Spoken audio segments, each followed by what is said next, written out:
રહીશું જેકેએસની ગુજરાતી વાત કરીએ તો કેશોદમાં મામલતદાર દ્વારા ગેરકાયદેસર 12,910 કિલો ચોખાનો જથ્થો ઝડપી પાડ્યો છે। કેન્દ્ર સરકાર દ્વારા NFSA યોજના હેઠળ વિનામૂલ્ય રેશન કાર્ડમાં અનાજ વિતરણ સસ્તા અનાજની દુકાનેથી કરવામાં આવે છે। કાર્ડ ધારકો છકડો રિક્ષા લઈને ફરતા ફેરિયાઓને વેચી દેતા હોય છે। આવો સરકારી અનાજનો જથ્થો જેતપુર સોમનાથ 4 લેન રોડ પર પીપળીથી ધાર વિસ્તારમાં છાબડિયા નેસ પાસે દુકાનમાં સંગ્રહ કરવામાં આવ્યો હોવાની ખાનગી રાહે માહિતી મામલતદાર SR મહેતાને મળતા પુરવઠા વિભાગના નાયબ મામલતદાર HJ કમાણી અને NR વ્યાસ સહિતના કર્મચારીઓ સાથે બાતમીવાળી જગ્યાએ પહોંચી ગોડાઉન ખોલાવતા ગેરકાયદેસર ચોખા 49 કટ્ટા વજન કિલો 12,910 કુલ કિંમત ₹5,03,490 શંકાસ્પદ હાલતમાં ઝડપાયેલા છે। કેશોદ મામલતદાર દ્વારા ગેરકાયદેસર જથ્થાને સીઝ કરી કાયદેસરની કાર્યવાહી હાથ ધરી છે। કેશોદના પીપળી ધાર વિસ્તારમાં ઝડપાયેલા ગેરકાયદેસર ચોખાનો જથ્થો સલીમભાઈ બોધુભાઈ આગવાનો હોવાનું પ્રાથમિક તપાસમાં બહાર આવ્યું છે। કેશોદ મામલતદાર કચેરી દ્વારા સમગ્ર અહેવાલ જિલ્લા કલેક્ટર કચેરી ખાતે મોકલી આપ્યો છે। કેશોદના માર્કેટિંગ યાર્ડ ખાતેથી અગાઉ ગેરકાયદેસર ઘઉંના બાચકા પકડાયેલા હતા। તદુપરાંત ગેલાણા ગામે રેશનિંગનો જથ્થો બરાબર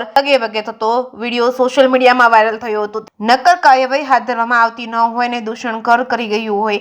કેશોદના મામલતદાર કચેરી દ્વારા ગેરકાયદેસર ચોખાનો જથ્થો ઝડપી લીધા બાદ હજુ સુધી ફોજદારી ફરિયાદ નોંધાઈ નથી। જેકેએસની ગુજરાતી સાથે રાજુ પંડ્યા, કેશોદ। સંદીપ મહેતા, કેશોદ મામલતદાર।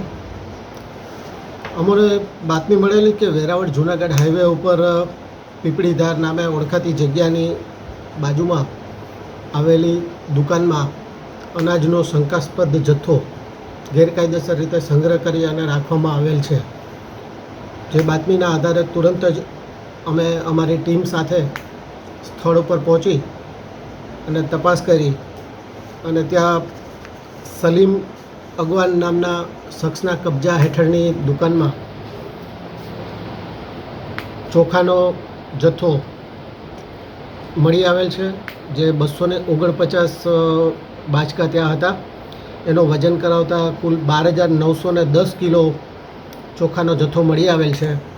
જેની પ્રતિ કિલો 39 રૂપિયા લેખે એની કુલ કિંમત 5,03,490 જેટલી થાય છે। આ જથ્થાને અમે તુરંત સીઝ કરી અને આગળની કાર્યવાહી માટે માન્ય કલેક્ટર સાહેબને ધોરણસર કાર્યવાહી માટે મોકલી આપેલ છે।